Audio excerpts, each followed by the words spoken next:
UMNO akan sentiasa tanya perkara ni. Why not hanya UMNO dan PAS seperti mana Muafakat Nasional yang asal?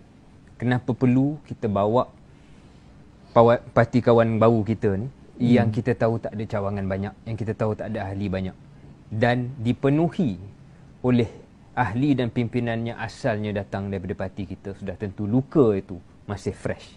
Jadi soalanlah saya, why not just UMNO dan PAS? Saya dah kata dalam kajian kita itu, UMNO dan PAS ada kekuatan sendiri dan memang boleh menang. Tapi tanya PAS. Adakah PAS boleh terima idea hanya UMNO dan PAS dan tinggalkan bersatu? Saya dah tanya. Malam tadi kita ada mesyuarat Muafakat Nasional. Dalam Muafakat Nasional, PAS punya pendirian adalah jelas. Apa dia moto PAS sekarang? Perkasakan Muafakat Nasional, pertahankan Perikatan Nasional. Jelas dasar dia. Jadi option itu tidak wujud lah. Option itu tidak wujud sebab PAS jelas. Dan PAS bukan saja lagi mempertahankan Perikatan Nasional. Dia sudah menjadi ahli Perikatan Nasional. Jadi kalau PAS dah jadi ahli Perikatan Nasional, artinya apa? Dia tidak boleh, dia punya pegangan adalah dia tidak akan tinggalkan PPBM. Pada masa yang sama, malam tadi pun PAS berikrar sekali lagi, mereka tidak mahu juga meninggalkan UMNO. Apa maknanya? Maknanya PAS berpegang pada dasar UMNO, PAS dan bersatu hendaklah bersama. Kita pula nak bawa satu pandangan baru, UMNO dan PAS saja. Satu grup. Satu grup lagi ialah tak kira lah kalau PAS tak nak bersatu tak nak, kita ambil Anwar Ibrahim dan DAP. Yang mana satu kita nak pakai ni? Nak pilihan raya cepat? Ya boleh buat pilihan raya cepat. But we must be certain yang mana satu roadmap dia. Saya tak tahu pendapat saya lebih popular ke pendapat yang nak bawa Anwar Ibrahim dan DAP lebih popular. Kita belum uji, Pat. Sebab saya belum berkempen. Saya cuma buat kerja sebagai Setiausaha Agung. Tapi kalau nak bertempur antara pilihan ni, silakan. Dan kita akan minta daripada grassroots betul-betul.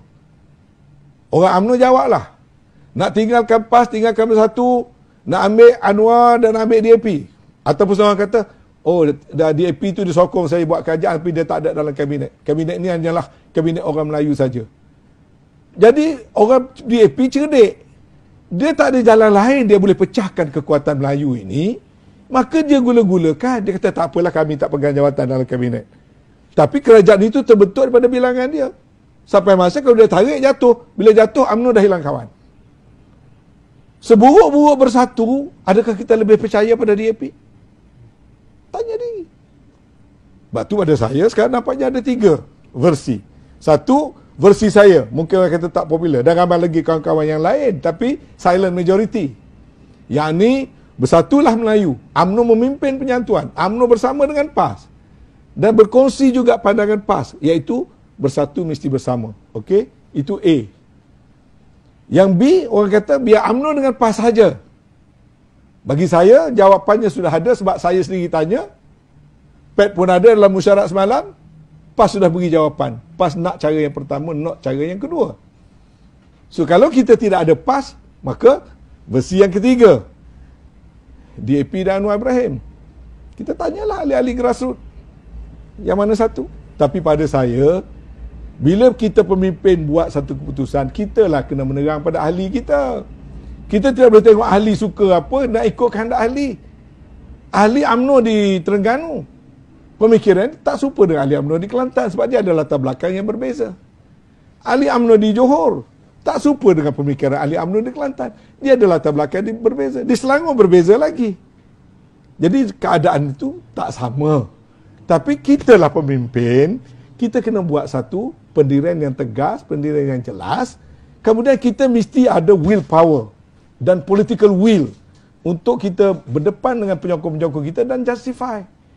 Waktu kita nak kerjasama dengan PAS, berapa ramai yang condemn?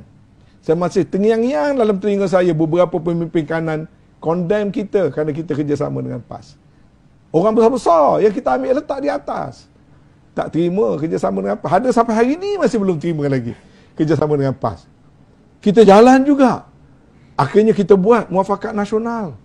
Pun orang UMNO condemn. Tapi akhirnya kita terus terang. Sekarang ini rasanya majoriti rakyat sudah senang hati bekerjasama dengan PAS. Kita dah rasa macam adik-beradik dah dengan PAS. kita boleh bertukar-tukar pandangan dengan PAS. Ya? Jadi berbeza tu dengan keadaan yang dulu. Serupa jugalah bersatu ni lagilah pula. Kita nak bersatu ni baru berapa hari umur dia. Bergaduh pun berapa tempat je kita bergaduh dengan bersatu. Kalau dengan PAS yang begitu lama kita bergaduh, kita boleh satukan bila kita buat pendirian. Adakah pemimpin-pemimpin kita tak ada willpower untuk nak menjelaskan why kita bawa bersatu sekali? Sedangkan parti dah buat keputusan. We are part of Perikatan Nasional. Pada saya itu bukan satu masalah yang terlalu besar. Yang penting jangan flip-flop. Jangan sekali tukar, sekali tukar, sekali tukar. Buat pendirian, draw the road map, set the deadline bila nak pilihan raya, set siapa dia partner-partner kita, then we move forward. Terima kasih Anwar Musa. Terima kasih open-minded, cukup telus bersama dengan segmen Cepu Mas. Terima kasih banyak.